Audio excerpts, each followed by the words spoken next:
여러분 안녕하십니까? 자, 이번 시간에는 프로젝트 제7강 프로젝트 접근법 제1단계에 대해서 함께 공부해 보도록 하겠습니다. 자, 프로젝트를 지금 6강까지 강의를 했는데 많은 사람들이 프로젝트에 관심을 보여주셔서 너무 감사합니다. 근데 프로젝트는 모든 것이 단계로 이루어지기 있기 때문에 프로젝트 이 단계를 여러분들이 착실하게 공부를 하셔야 돼요. 그래야 제대로 프로젝트를 구성할 수 있거든요. 자, 먼저 우리 주제 선정을 보겠습니다. 프로젝트 어떤 그 토픽 주제가 선정되려면 우리가 왜 이 주제를 선정했는지 주제 선정에 관한 그 이유를 적습니다. 자, 그러면 어떨 때 우리가 주제 선정을 할 수 있는지 그 내용을 한번 살펴보도록 하겠습니다. 자, 주제 선정을 위해서 가장 기본적으로 우리가 고려해야 될 사항이 있는데 가장 중요한 것은 유아의 흥미와 관심입니다. 아이들이 그 주제에 대해서 흥미를 갖고 있느냐, 관심을 갖고 있느냐. 자, 많은 아이들이 흥미와 관심이 있을 때 주제 선정할 수 있는 조건이 됩니다. 자, 아이들이 재밌어야 하고요. 또 그 주제에 대해서, 그 토픽에 대해서 관심을 가져야 된다는 거죠. 그리고 이제 이 프로젝트를 하려고 보니까 자원이 이제 풍부하단 말이에요. 그러면 이 프로젝트가 가능한 거예요. 예를 들어서 도토리를 한다 그러면 산에 가서 도토리를 따올 수 있는 그런 환경이 준비돼야 되고 그걸 얻을 수 있는 자원이 풍부해야 된다는 거죠. 그리고 충분히 학습 가능해야 된다는 거예요. 학습 가능성이 있다는 건 뭐냐면 우리가 이 주제를 가지고 2단계에서 통합적으로 이 교육을 다 풀어갈 때 교육과정의 전체적인 통합을 이룰 수 있는가. 그러니까 학습 가능할 수 있어야 된다는 거고 또 유아의 생활과 밀접한 관련이 있어야 된다는 거죠. 예를 들어서 도토리가 아이들 생활에서 전혀 볼 수 없다 그러면 이건 좋은 주제가 아니라는 거죠. 그리고 잔 활용이 이제 쉬워야 된다는 것입니다. 바로 이제 원 뒤에 산에 가면 이 프로젝트를 하기 위해서 우리가 자원을 얻으려 그러면 이제 도토리가 주제면 도토리를 얻을 수 있어야 좋은 주제라는 거죠. 그리고 이제 감각적으로 오감각적인 그런 자극으로 직접 경험해 볼 수 있을 때 좋은 주제가 된다는 거죠. 왜 그러냐면 프로젝트는 통합교육을 이루기 위해서 직접 경험이 너무나도 중요합니다. 직접적으로 아이들이 경험해보지 않으면 그 주제에 대해서 제대로 알 수 없기 때문에 감각적으로 직접 경험해 볼 수 있는 주제가 좋은 주제입니다. 자, 그러면 우리 주제 선정할 때 아이들 이제 연령이 각각 다르잖아요. 만 3세에서 5세 뭐 아이들이 할 수도 있지만 또 만 2세 아이들도 할 수 있어요. 그러면 연령이 낮을수록 아이들이 이미 자기가 그 주제에 대해서 알고 있는 가지고 있는 그 이해력이 어느 정도 되는가 그 이해의 기초 해석습이 이루어질 수 있도록 이 토픽은 어떻게 해야 되냐면 매우 구체적이라야 됩니다. 그리고 지역적이라야 되고 현재에 관한 것이고 소규모의 것이 돼야 됩니다. 그래서 우리는 이 프로젝트 주제를 토픽이라고 합니다. 지금 거의 원에서 하고 있는 것은 팀 주제로 이 주제가 이제 조금 토픽보다는 이제 그 큰 주제죠. 그러니까 한 주에 이렇게 그 주 단위로 수업을 이루어지는 그런 주제 중심의 수업을 하고 있는데 이 프로젝트는 토픽이라는 거죠. 토픽. 소 주제를 가지고 이제 할 수 있다. 그런 얘기예요. 그러면 우리 지금 하고 있는 단원 중심하고 이제 프로젝트하고 차이점을 한번 보겠습니다. 자, 단원 중심은 우리가 일주일에 한 번 이렇게 수업을 하잖아요. 스님이 이제 계획해서 일주일에 한 번 수업하는 단원 중심과 프로젝트의 차이를 한번 볼게요. 자, 진행 과정에서 보면 단원 중심은 교사에 의해서 다 사전에 계획합니다. 이번 주에는 뭐 하고 다음 주에는 뭐 하고 선생님이 다 이제 사전에 계획을 하는데 프로젝트는 형성평가를 통해서 유기적으로 발전됩니다. 하다가 아이들이 좀 잘 이해를 못한다 그러면 다시 처음으로 돌아갈 수 있다는 거죠. 그래서 형성평가를 통해서 유기적으로 발전되는 것은 프로젝트고 선생님이 다 체계적으로 이것을 계획을 세워서 하는 것은 단원 중심이라는 거죠. 그럼 목적을 보면 단원 중심은 교사가 사전에 이 목적을 다 설정을 합니다. 그래서 어떤 목적을 달성하기 위해서 이걸 한다 이렇게 돼 있는데 프로젝트는 교사와 아동 간의 협의를 통해서 목적을 설정한다는 거죠. 그리고 어린이들의 활동을 보면 단원 중심은 학급의 모든 어린이들이 같은 활동을 하는 거예요. 같은 활동을. 그런데 프로젝트는 여러 가지 대안들 중에서 유아가 자기 하고 싶은 것을 선택해서 할 수 있다는 거죠. 이게 차이입니다. 자, 수행기간을 보면 단원 중심은 일주일 단원을 하니까 이 수행기간이 짧아요. 그런데 프로젝트는 수행기간이 깁니다. 자, 어떨 때는 우리가 한 달을 할 수도 있지만 두 달, 뭐 어떨 때는 뭐 진짜 장기로 가면 한 학기를 다 하나의 주제를 가지고 이끌어 갈 수도 있다는 거죠. 유아의 흥미가 계속 이렇게 유지됐을 때는 그럴 가능성이 있다는 것입니다. 자, 프로젝트는 단원보다 더 유기적으로 발달하고 단원의 경우는 교사가 처음부터 미리 상세하게 그 계획을 수립을 하는 것이 보통인데, 그런데 이제 프로젝트는 그렇지 않다는 거죠.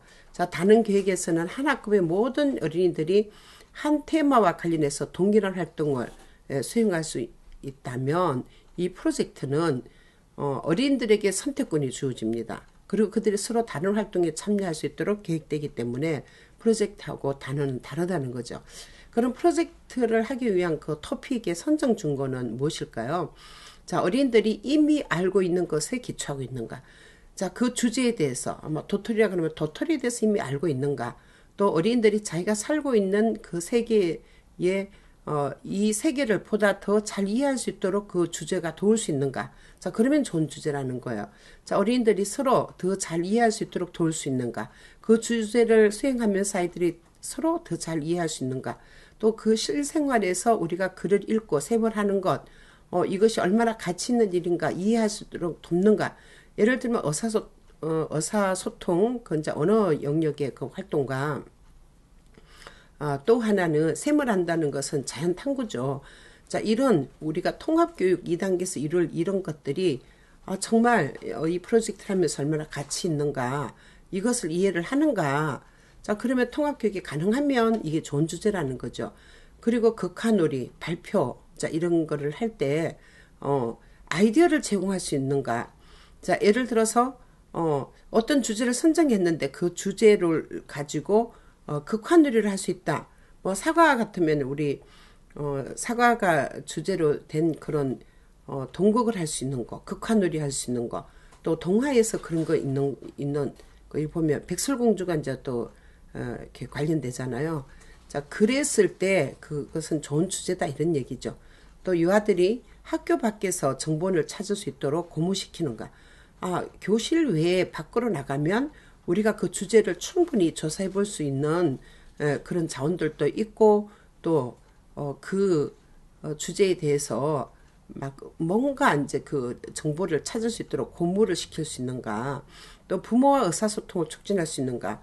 자, 이 주제가 아이들뿐만 아니라 집에서 부모도 이것을 많이 알고 있어서 그 주제를 수행할 때 도와줄 수 있는가. 자, 그렇게 다 이게 맞다. 이거 가능하다. 그러면 이건 좋은 주제 선정 이유가 된다는 거죠. 자, 그러면 우리 이제 그 제주도에서 이 달팽이 프로젝트를 한번 했는데, 그때 선생님 이제 주제 선정 이유를 이렇게 했습니다. 유아들과 함께 실내외 놀이를 하던 중에 자주 눈에 띄는 달팽이에 관심을 갖게 되면서 우리 직접 키워보자, 그런 의견이 모아졌습니다. 자, 이 의견이 키워보자는 의견이 모아진 것이 이것이 이제 다른 아이들이 다 관심을 끄는 거죠.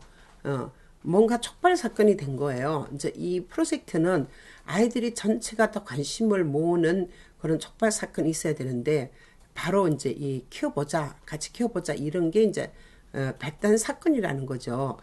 자, 여름 장마철인 이 날씨가 계속되고 이제 있어서 달팽이를 이제 관찰하기에 이 시기가 적절하고, 이 달팽이는 또 물이 있어야, 습기가 있어야 잘 다니잖아요. 또 유아들의 호기심과 흥미가 집중되어서 프로젝트 주제로 선정하기로 했습니다.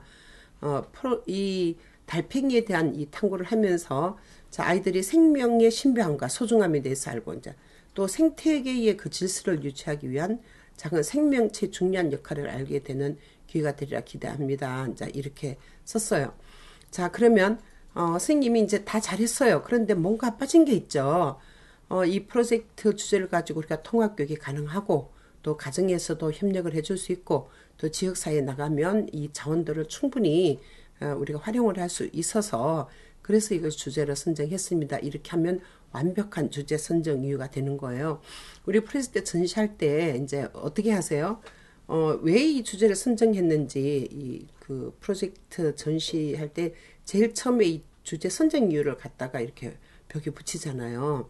그랬을 때 부모님들이 그걸 보고 그래서 이 프로젝트를 하기로 하고 이렇게 됐구나 하고 이해를 할 수 있는 거죠. 그래서 프로젝트 이 주제 선정 이유가 아주 교육적이라야 된다는 거죠.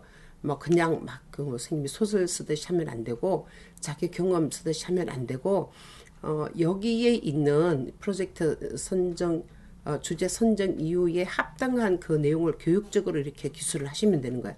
자, 두 번째는 이전 경험 나누기를 하는데 그러면 이전 경험을 하면 선생님하고 유아들에게 어떤 의미가 있을까 이거야. 자, 그러면 유아들을 한번 보겠습니다.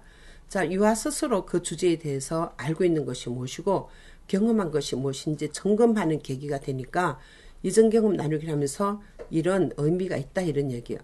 자, 두 번째는 이전 경험을 표현한 과정에서 주제에 대한 흥미가 유발될 수 있습니다. 왜 그러냐면 이전 경험 나누기를 할 때 아이들 앞에 나와서 친구들 앞에서 자기가 겪은 체험한 그런 경험을 직접적인 경험, 간접적인 경험을 발표를 하잖아요. 그때 아이들이 자기가 몰랐던 거에 대해서도 생각이 들고 또 그 주제에 대해서 막 흥미가 유발된다는 것을 어머 나도 앞에 나와서 얘기 좀 해보고 싶다 이런 흥미가 유발되죠. 또 친구들 간에 서로의 경험이나 지식 또는 생각을 공유할 수 있다. 프로젝트에서 가장 중요한 것은요. 다른 사람의 생각을 내가 생각하지 못했던 생각을 공유하는 건데 이건 서로 간에 이제 아이들이 A라는 아이가 몰랐던 것을 이제 B라는 아이가 발표하면서 알게 되면서 서로 이제 그 같은 주제에 대해서 아이디어를 갖게 되니까 새로운 지식 또 다른 사람이 경험한 것을 공유할 수 있는 좋은 기회가 될 수 있으니까 의미가 있다는 거고요. 또 자신의 경험을 발표하고 표현하는 기회를 통해서 주제에 대한 흥미뿐만 아니라 친구들에 대해서도 더 관심과 흥미를 기울이게 된다는 거죠. 우리 그 이전 경험 발표하면요. 주제에 대해서도 아이들이 흥미를 갖지만 어머 저 친구는 저런 경험을 했구나 그러면서 그 친구에 대해서도 또 관심을 갖게 된다 이런 얘기죠. 자, 그럼 교사들은 어떨까요? 자, 교사들은 현재 그 주제에 대해서 아이들이 어느 정도 지식을 갖고 개념을 이해하고 있는가 그리고 그 개념이 올바른가 자, 이것을 파악할 수 있습니다. 여러분 프로젝트 하다 보면 아이들이 앞에 나와서 막 이전 경험을 하는데 이전 경험 얘기에서 잘못된 개념이 있을 수 있어요. 이건 우리는 이제 오개념이라 그러는데 이 오개념을 바른 개념으로 바꿔주는 것이 교사 역할이에요. 아이들이 이제 발표했다고 해서 그걸 다 이제 믿는 게 아니고, 이론적으로 잘못됐을 때는 선생님이 이야기 나누기를 통해서 그거를 또 바꿔줘야 되죠. 그것이 바로 이제 교사에게 큰 의미가 있다 이런 얘기고요. 두 번째는 유아들의 관심 방향을 파악해서 효율적인 지도에 임할 수 있습니다. 우리 아이들은 그 달팽이 주제인데 달팽이를 가지고 만든 요리에 관심이 있구나. 이제 그러면 그 관심 방향을 선생님이 파악할 수 있다는 거죠. 그래서 이제 통합교육을 할 때 요리 실습을 달팽이를 가지고 요리 실습을 해볼 수도 있다 이런 얘기예요. 자, 세 번째는 유아들 이전 경험 표현 내용, 표현 방법, 선택 과정, 표현 결과물, 발표 과정을 관찰하면서 각 유아의 특성을 정말 잘 파악할 수 있습니다. 왜 그러냐면 선생님이 아이들이 이제 그 수행하는 걸 이렇게 쭉 보면서 얘는 수학적인 탐구를 잘하구나. 얘는 또 과학적인 영역에 관심이 있구나. 얘는 참 의사소통에서 쓰기를 잘하구나. 말 읽기를 잘하구나. 이런 것을 충분히 알 수 있기 때문에 선생님이 아이들의 특성, 개성 이런 거를 파악하는 데는 프로젝트 전체 과정을 수행하면서 정말 아이들에 대해서 더 잘할 수 있다는 거죠. 자, 유아들이 이전 경험 표현은 여러 가지 방법을 통해서 이루어질 수 있는데요. 자, 말로 표현할 수도 있고, 글로 표현할 수도 있고, 또 그림을 통해서 표현할 수도 있고, 조용 활동이나 또 역할 그걸 하면서 극놀이에서도 표현될 수 있습니다. 그래서 선생님은 다양한 표현을 할 수 있도록 이렇게 도와주셔야 되는 거예요. 자, 그러면 우리 달팽이 프로젝트를 이제 했을 때 아이들이 이전 경험 나눈 거 한번 보세요. 여기 이제 앞에서 이제 여러분 할 때 아이 이름을 앞에다 하고 땡땡 치고 그 아이가 했던 거를 쭉 쓰면 좋습니다. 그럼 한 아이가 한 5가지 그 경험을 얘기했다 그러면 5가지 경험을 쭉 이렇게 한 아이에 대해서 다 써주고 또 다른 아이에 대해서 쓰고 이렇게 하시면 좋아요. 자, 여기서 이제 김승신이라는 아이는 마당에서 달팽이를 잡았다고 돼 있죠. 예, 그러면 이제 자기가 잡은 경험이 들어있죠. 자, 그 또 오은주는 뭐라 했냐면 꽃잎 안에 저기 화분에 이 저기 달팽이가 붙어 있었다는 거예요.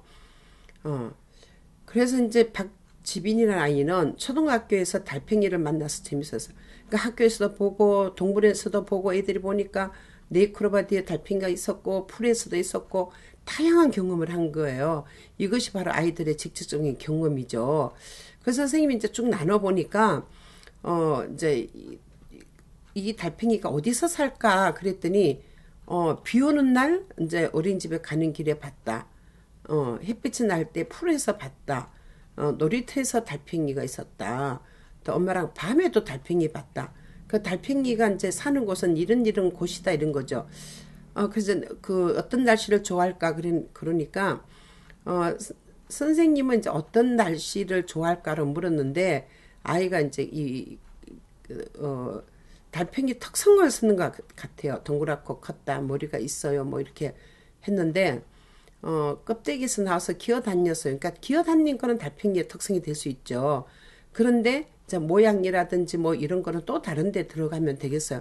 달팽이는 어떻게 생겼을까 물어보고 또 기어다닐 수 있는 곳은 어디일까, 무엇을 먹을까. 보세요. 먹이와 선생님이 이렇게 보니까 이렇게 빨간 글씨를 써놓는 거는요. 아이들이 경험을 얘기를 할 때 선생님은 뭔 생각을 하냐면 질문 목록할 거라 생각하는 거예요. 프로젝트 1단계 마지막에는 우리가 아이들이 질문 목록을 만들어서 질문을 하거든요. 그때 그 질문이 어디에 질문을 어디서 이제 찾기가 쉽냐면 아이들이 이전 경험하기 할 때 선생님 벌써 그럼 나는 이런 거를 질문을 하면 되겠다. 질문 목록을 만들어서 아이들이 답을 할 수 있도록 해야 되겠다. 이런 거예요. 그러니까 달팽이의 먹이도 나왔고 달팽이 보면 어떤 생각이 드나 어떻게 움직이는가 달팽이 종류가 뭔가 달팽이의 그 생김새 달팽이가 기어다니는 건 어딜까 어디서 살까 어떤 날씨가 좋을까 이렇게 된 거죠. 그래서 선생님은 그 이전 경험을 할 때는 쭉 경험대로 이렇게 쭉 이렇게 쓰시면 되고 그 다음에 이전 경험하는 거에서 여러분 뭐를 하셔야 되냐면 바로 내가 어떤 질문을 만들어낼 수 있을까 그거를 생각하시고 이렇게 해야 됩니다. 자, 달팽이 이전 경험 나누기 할 때 선생님이 저렇게 앞에서 얘기를 하고 아이들이 발표를 하고 자기 경험한 것을 글로 쓰고 또 그림으로 그리고 이렇게 하죠. 이게 바로 이전 경험 나누기 할 때 하는 활동 모습입니다. 자, 그 다음에 이전 경험 나누기를 할 때 아이들이 이전 경험했던 것을 쭉 이렇게 그림으로 그리고 글로 썼어요. 자, 그러면 선생님은 이 프로젝트에서 중요한 것은 다큐멘테이션, 기록이 중요합니다. 그래서 아이들이 기록한 것을 잘 정리를 해주시는 게 좋습니다. 이제 그림만 보면 우리가 뭘 한지 모르잖아요. 그림과 글이 같이 들어있어야 됩니다. 자, 그 다음에 이제 브레인스토밍을 하는데 브레인은 두뇌라는 뜻이고 스토밍은 폭풍을 일으킨다는 거죠. 원래 브레인스토밍은 뭐 기업에서도 많은 회사에서도 이제 교육할 때 브레인스토밍을 하는데 이것은 창의성을 얻는 한 방법 중에 하나예요. 자, 브레인스토밍은 아동과 교사 이전 경험 나누기 또 토의를 통해서 그 주제와 관련된 다양한 생각들을 종이에 이렇게 적는 거예요. 포스트잇에 이제 적는데 우리가 필요한 것은 포스트잇하고 연필, 책상이 있으면 되는 거예요. 자, 예를 들어서 우리가 달팽이 그러면 달팽이에 대해서 오감각적으로 생각을 이렇게 해보고 또 머리에서 달팽이와 관련돼서 떠오르는 것을 한 50 내지 60 장이 될 수 있도록 이 포스트잇에 이제 이렇게 적어서 책상 위에 쭉 이렇게 순서를 짓지 않고 이렇게 나열을 하는 거예요. 자, 그런데 이 브레인스토밍을 할 때 선생님은 가만히 있으면 안 되는 거예요. 얘들아 달팽이에 대해서 생각이 나는 거 있으면 한번 이 종이에다가 적고 한 종이 하나씩밖에 적을 수 없단다. 이제 규칙을 두고 이 브레인스토밍 할 때는 절대 옆 사람 걸 봐도 안 되고 자기 생각나는 것만 적으면 된단다. 이렇게 하고 하는데 이제 그 취약반 아이들은 뭐 50개 쓸 수 있지만 그 밑에 반 아이들은 훨씬 더 작겠죠. 자, 그 대신에 이제 시간을 선생님이 이제 충분히 주셔야 되는 거예요. 그러면 이제 이 브레인스토밍 할 때 선생님은 어떤 자극을 주냐면 이렇게 해야 되는 거예요. 이 달팽이를 기르는 그런 영상. 자, 이런 것들을 한번 보여주면 좋은 거예요. 자연 생태에 관한 거. 또, 이제 영상을 보면서 그것을 머릿속에 그려보고 마음에 떠오르는 것을 이제 적게 한다든지, 또 소리나, 또 냄새나 촉감, 오감각과 관련해서 생각하도록 하는 거예요.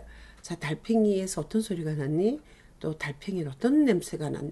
달팽이 느낌은 어떨까? 달팽이는 무엇을 좋아할까? 무엇을 먹을까? 예, 달팽이에서 나는 소리, 냄새, 예, 그러니까 청각과 후각과 촉감과 또 색깔이 들어있어야죠. 시각. 달팽이에서 어떤 색깔이 보았냐? 또 달팽이의 먹이는 어떤 것이 있을까?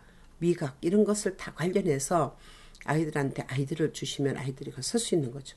그리고 이 주제와 관련돼서 일하는 사람들 생각하는 거예요. 우리 프로젝트에서 잘 빠질 수 있는 게 직업과 관련된 것을 잘 뺄 수 있는데 그러면 안 되고 직업과 관련된 것을 이렇게 추가를 하셔야 돼요. 자, 특히 처음에 추상적인 범주를 생각하지 않도록 하고 단어 적은 것들을 책상 위에 이렇게 놓을 때 절대 그룹을 해서 배열을 하면 안 됩니다. 왜 그러냐면 그건 나중에 유목할 때 하면 되고 지금은 선생님이 뭐를 하셔야 되냐면요. 아이들이 그 아이디어 적은 것을 쭉 이렇게 나열만 해서 얼마나 많은 종류의 이런 것들이 나오는가 그걸 보시면 돼요. 자, 그 다음에 이제 50개, 이제 60개 정도 이렇게 적을 때까지 계속 책상 위에 계속 펼쳐 놓습니다. 자, 만약에 한 반이 팀 티칭을 한다고 해도 이 브레인스토밍은요 혼자서 해야 된다는 거예요. 자, 브레인스토밍에서 어떤 방식으로든 토픽과 관련한 단어들을 최대한 적는데 부전지 한 매당 한 단어만 적습니다. 근데 이제 이 단어는 명사나 형용사나 동사나 뭐 이런 식으로 적어야지 부사로 적으면 안 되죠. 자, 보통 소요시간 7분 주는데 7분에 이제 다 못하면 조금 더 시간을 주셔야 돼요. 초등학교 1학년 정도면 7분에 잘할 수 있는데 우리는 15분 정도 줘도 상관이 없습니다. 자, 단어들은 그 유사성과 차이점에 따라서 몇 개의 그룹으로 분류를 하는데 이 소요 시간이 한 15분 정도 걸립니다. 자, 이게 뭐냐면 이제 유목하는 데 걸리는 시간이죠. 만일 매우 많은 항목을 가진 이 그룹을 발견하면 그 항목에서 그 하위 그룹으로 2개, 3개 이렇게 만들 수 있다 이런 얘기입니다. 만일 단지 한두 항목으로 이루어진 그룹을 발견하면 여기에 속할 수 있는 또 다른 단어를 생각해 볼 수 있는 거. 자, 달팽이에 대해서 하는데 어떤 아이들이 목이 색깔만 했다 그러면 선생님이 다른 항목이 더 많이 나올 수 있도록 유목을 더 만들 수 있도록 아이디어를 줘야 된다는 거죠. 각 그룹마다 같은 수만큼의 단어를 갖게 하는 게 목적이 아니고 그룹을 특별하게 특성 짓는 속성들을 알기 위한 목적으로 이거를 한다는 것입니다. 자, 이 나누어진 각각 이 그룹에다가 이제 제목을 쓰는데 자, 유목할 때 그런 얘기예요. 이 과정에서 교사는 단어들을 그룹별로 배열한 중에 한두 개 그룹을 재분류하는 것이 좋다고 생각하면 그렇게 할 수도 있다는 거예요. 자, 만일 새로운 항목이 떠오르면 이거를 하다가 우리가 이제 유목화를 하는데 그러니까 유목화를 다른 말로 이제 또 친구 찾기라고 하거든요. 근데 친구 찾기를 하다가 또 다른 생각이 났어요. 그러면 또 적을 수 있다는 거죠. 교사는 각 그룹에 배치된 단어들 중에서 그 그룹의 제목으로 적합한 단어를 발견할 수 있어요. 그러면 자, 그 유목을 하나 더 만들 수 있다는 거죠. 다른 색의 종이나 펜을 사용함으로써 제목이 적힌 종이가 보다 선명하게 보이도록 한다. 이건 뭐냐면 유목할 때 밑에 적는 그 포스트잇의 그 글자의 색깔하고 위에 상위 유목에 적는 거하고 이게 차이가 나야 된다는 거죠. 그래서 상위 유목과 하위 유목이 잘 구별될 수 있도록 해야 됩니다. 자, 그 다음에 이제 유목하고 나면 뭐를 하느냐 하면 웹을 짜잖아요. 자, 웹을 짜는데 서로 돌아가면서 다른 사람들끼리 짜놓는 이 주제망 웹을 봅니다. 지금 제가 하는 거는요, 1단계 전체적인 설명이에요. 그리고 이제 뒤에서 다시 이제 1단계에서 구체적으로 이렇게 다 설명을 해줄 거니까, 아, 프로젝트 전체적인 거는 이렇게 흐름이 가구나. 이제 그것만 아시면 되는 거예요. 자, 교사가 이 작성한 마인드 매핑이라 그래. 이 심상지도 주제망 이겁니다. 주제망 웹을 주제망의 공통적인 특성을 찾습니다. 그러니까 그룹별로 이제 이 망을 다르게 짜도 되고요. 학급 전체가 해도 됩니다. 어떤 항목이나 범주는 모든 사람의 주제망에서 공통적으로 나타난다. 예를 들어서 달팽이 같으면 달팽이의 색깔이라든지 먹이라든지 달팽이가 사는 곳이라든지 이런 거는 뭐 거의 다 여러 그룹이 하더라도 이제 같이 나타날 수 있다는 거죠. 또 어떤 항목에는 어떤 사람의 주제망이 있으면 특별히 나타나는데 특히 그 사람이 가진 독특한 흥미와 경험을 반영한 경우가 있다. 이건 무슨 얘기냐면 주제망을 만드는데 옆에 그룹의 이제 그 주제망에서는 전혀 아이들이 생각하지 못했던 뭐 세계적인 달팽이 뭐 이런 것도 나올 수 있다는 거죠. 그러면 그 아이는 이 달팽이에 대해서 많은 책을 봐서 동물 도감이라든지 곤충 도감 이런 걸 많이 봐서 알 수 있는 아이들이 있는데, 자, 그때는 그 그룹에서는 그거를 살리고 이쪽 그룹에 없는 그룹에는 있는 것만 가지고 이렇게 하시면 됩니다. 각 개인이 짜놓은 것을 보면서 교사가 짜놓은 주제망에 포함시켰으면 좋겠다 생각된 아이디어가 있으면 기록을 합니다. 이건 무슨 얘기냐면 선생님이 먼저 이제 그 달팽이를 주제를 한다 그러면 그 달팽이 주제에 관해서 맵을 이렇게 짜봐요. 웹을 딱 짜서 나는 이제 직업도 넣고 오감각적인 자극도 넣고 여기 이제 뭐 동화나 동시나 이런 거 다 집어넣는데 아이들에게는 직업에 가는 게 전혀 안 나왔어요. 그러면 이 직업에 가는 걸 좀 알아봤으면 좋겠다. 그러면 어떻게 하면 되겠어요? 그렇죠. 그 주제를 선생님이 했던 그 주제망에 그 유목을 직업이라는 유목을 다른 아이에게도 소개를 해서 같이 또 알아볼 수 있도록 할 수 있다 이런 얘기죠. 자, 마지막 과제는 종이 한 장 위에 그룹을 지어놓은 단어들의 망, 웹. 이게 왜 웹이라 그러냐면 이 웹이 거미줄 형태로 쫙쫙 이렇게 연결이 돼 있잖아요.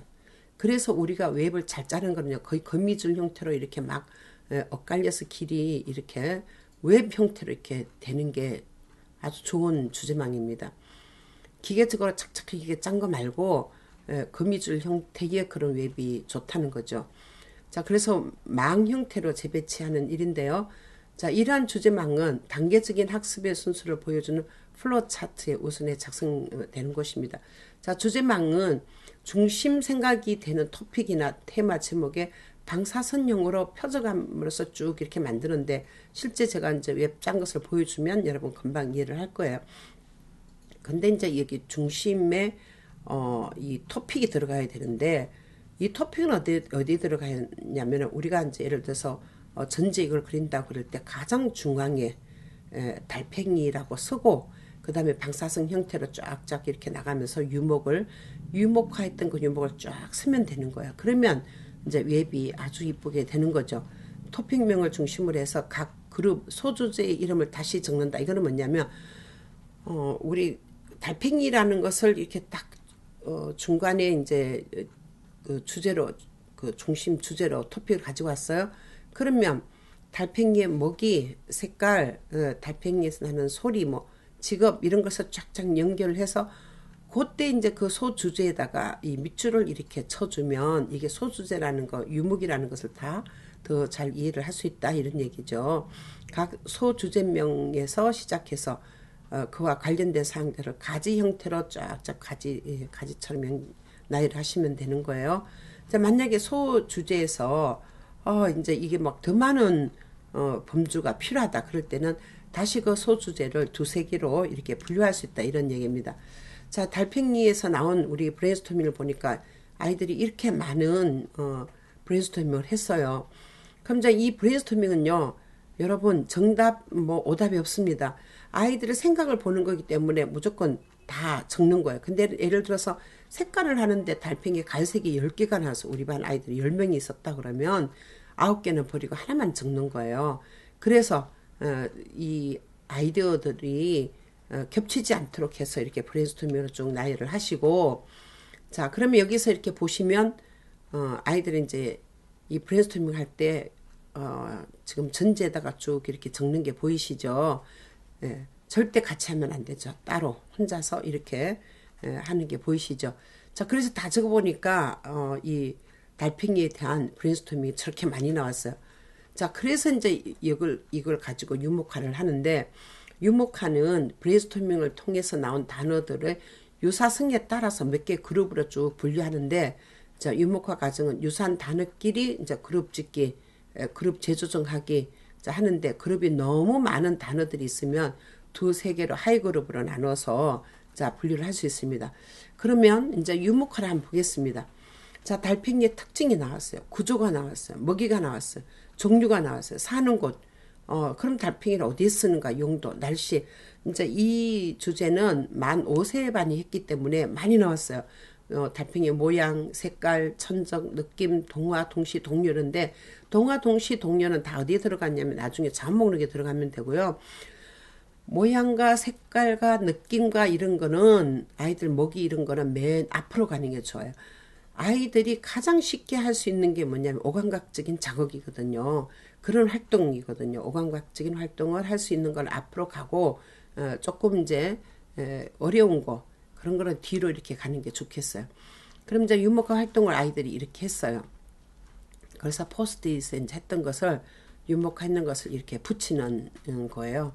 자, 다 붙이고 나니까 이제 이렇게 됐는데 저기서 빨간 거는 뭐냐면 전혀 처음에 할 때 아이디어가 안 나왔다가 이거를 유목화하는 과정에서 또 아이디어가 나왔을 때는 자, 색깔을 다르게 하거나 자, 아니면 저기 그 빨간색으로 써도 괜찮아요. 흰 종이다 빨간색으로 쓰고 처음에 나왔던 거는 검정색으로 쓰고 이렇게 해서 색깔로 변화를 주셔야 돼요. 자, 상위 유목을 보시니까 종류와 사는 곳, 모양, 구조, 느낌, 특징이 있죠.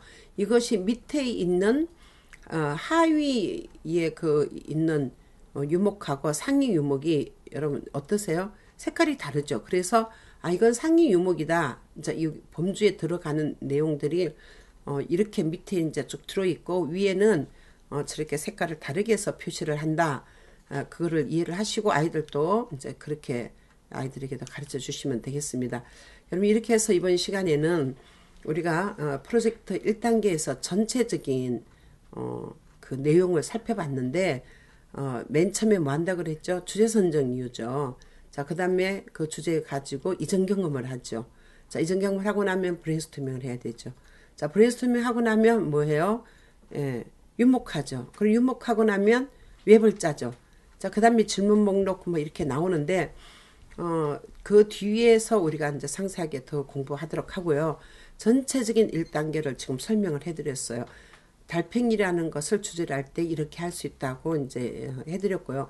프로젝트는 정답이 없습니다. 왜 그러냐면 모든 아이들이 생각과 경험이 다르기 때문에 그렇습니다. 그래서 여러분들은 이 이론을 충분히 숙지를 하시고 프로젝트가 이렇게 되는 거구나 하고 이해를 하시고 전체적인 이해를 하시고 난 다음에 그 다음에 이제 세부적으로 들어갈 때 더 구체적으로 이해를 하시고 자, 아이들과 같이 수업을 하시면 되겠습니다. 이런 프로젝트는 정말 재밌고요. 아이들이 오늘 오고 싶어 하는 거고 또 여러분들이 평가받는데도 우리 구승주의 그 프로그램에 의한 평가가 프로젝트죠. 너무나도 중요하고 초등학교, 뭐 중고등학교, 대학까지 전부 다 이제 프로젝트예요. 그래서 전체적인 것을 잘 이해를 하시면 앞으로 이제 교사뿐만 아니라 여러분들이 무엇을 하든지 간에 이 프로젝트가 제4차 산업혁명 시대에 너무나도 중요하게 쓰임받는 것을 알게 될 것입니다. 여러분 공부하느라 수고하셨습니다. 감사합니다.